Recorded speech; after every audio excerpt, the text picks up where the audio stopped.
Mr. Speaker, on further inquiry as to the circumstances that would lead to the suspicion, the arrest of Senator Malala, would you believe it, Speaker?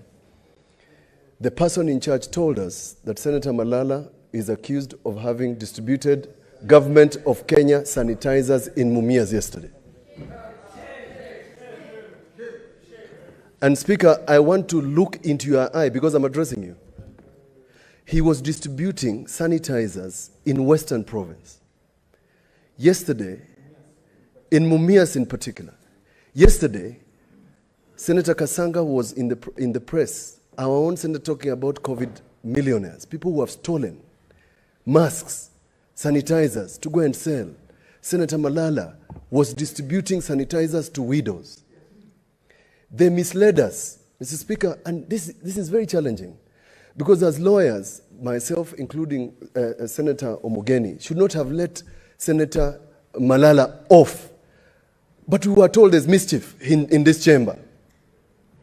So against our oath as lawyers, Mr. Speaker, we have come to address you. Against our oath, we have let Senator Malala, who was supposed to go to Nairobi, Nairobi area, is now on his way to Mumias. Mr. Speaker, it is you, and I'm looking at you. It is you, Mr. Speaker, who has been defied. And Mr. Speaker, if you cannot sit on that seat, this will be a good time to resign. I can sit there. Because this is a chamber of parliament.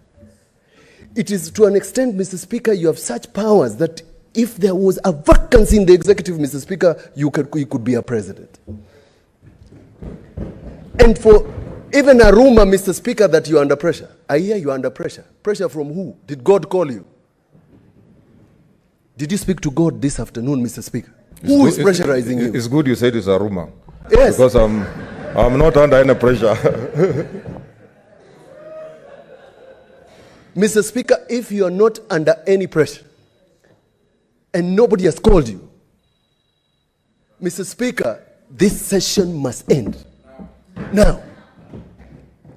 Because if you gazetted a special sitting, Mr. Speaker, and somebody distributed sanitizers, and that is a misdemeanor. It's a misdemeanor to the extent, Mr. Speaker, we would have paid for a bond, would have finished this business, and Senator Malala would have been charged even if they wanted to take him to Somalia or Kakuma. Mr. Speaker, there has never been a day since your election that you are under trial. It's not us. We have done our bit. If you can issue a directive seated in your chair, and Mr. Speaker, somebody says he's on leave. Imagine what would happen, Mr. Speaker, if the car that is driving Senator Malala at high speed rolls somewhere in Naivasha. God forbid. Would the cabinet secretary be on leave also?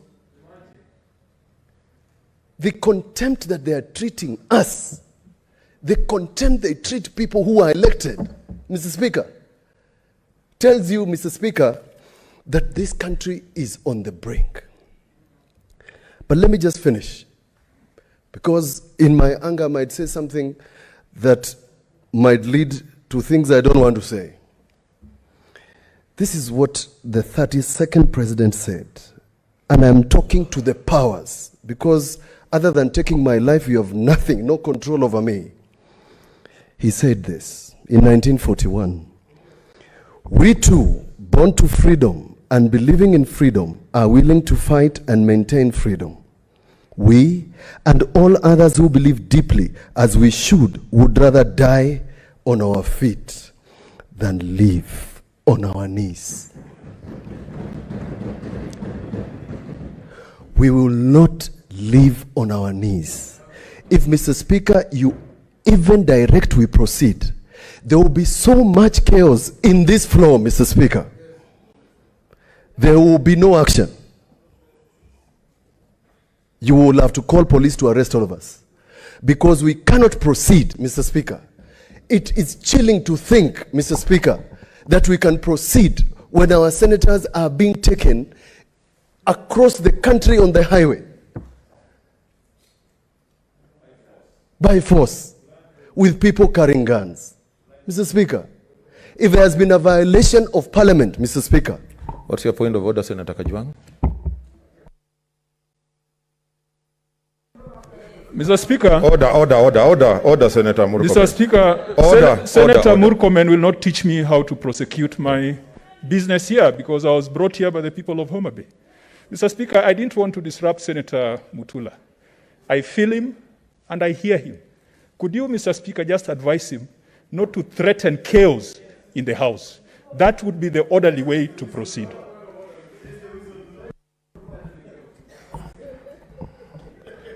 Senator Mutula. Senator Kajwang is my friend. Senator Kajwang is famous for blowing whistles. He's the wrong person to advise Senator Mutula. Keep your cool, boy. The same person who blew whistles on the president is advising me about chaos? What are you talking about? Listen to wisdom and shut up and listen. This is not a laughing matter. The life of your colleagues is on the line. We could leave this chamber and allow you to pass whatever you want to pass. We walked out of this chamber. The election laws were passed. They were nullified by the court. What the hell do you think you guys are doing to us? It's not going to happen. We must speak as a Senate. And that means, Mr. Speaker, that Mr. Speaker enforce your direction. It's not us. You are not an inferior person to the cabinet secretary. What's your point of order, Senator Matangi?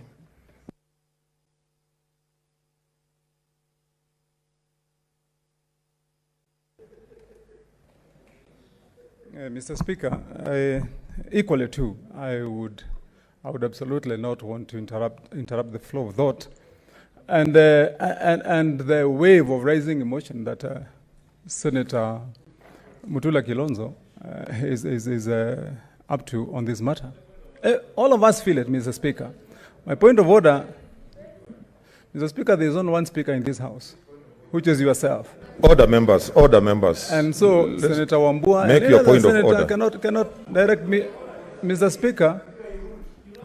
Mr. Speaker, my point of order is very simple. Yeah. Mr. Speaker, is the senator for Makueni in order? When we left this House, we were united, Mr. Speaker, on the course of action to take, and you give directions. Now, why, Mr. Speaker, is the senator for Makueni saying, "What are you trying to do to us?" Who? We. And Mr. Speaker, unfortunately, Senator Kindiki spoke before I could raise a point of order. When Mr. Speaker... wind up your point of order. Mr. Speaker... Order, members. Order. Mr. Speaker... Senator Wamatangi, we did agree on how you prosecute your Mr. point Speaker, of order. The question I'm asking, Mr. Speaker, which I'm pointing out which is out of order, is that it is wrong for Senator for Makueni to impute improper motive by whichever way, by telling this House and the country that there are senators here who have who are doing anything against them, Mr. Speaker. We are united in this matter, Mr. Speaker. Okay. And the threat of chaos, Mr. Speaker, will not sell either. Okay. You have made your point of order. Okay. Senator Mutula Kilonzo, continue. Mr. Speaker, I was finishing my remark. And if I confuse Senator Matangi, I want to say that when I say we, I mean lots of people. I mean we. Mr. Speaker, a narrative has been planted in this House. The other day, Bishop Muller of AIC told me when the churches were closed, that when you close churches, the devil rules. After COVID, I think we allowed the devil to walk into this chamber. That devil is ruling this chamber. And that devil, Mr. Speaker, is the devil that says that you can pit 24 against 23 or 29. Three people, those are not 3 votes. Those are 3 senators. Mr. Speaker, 3 senators. One of them, the deputy of Senator James Orengo. This matter is, even if we sound emotional, Mr. Speaker, what I've seen today in front of my eyes, as we told the police Allow us to take Senator Malala to chamber, and you will hand over to him to whatever you want. Blocked the road, and guess what, Mr. Speaker? They put handcuffs on the gate so that we don't leave. The estate was locked using handcuffs. Mr. Speaker, how sad can we get?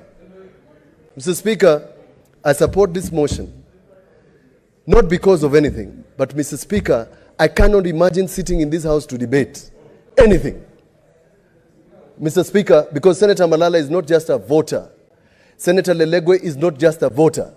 Senator Bomet is not just a voter in this house. They are elected senators, and they are human beings. If the government of Kenya is not human, just 2 senators. Mr. Speaker, I pity your role today. Thank you, Speaker.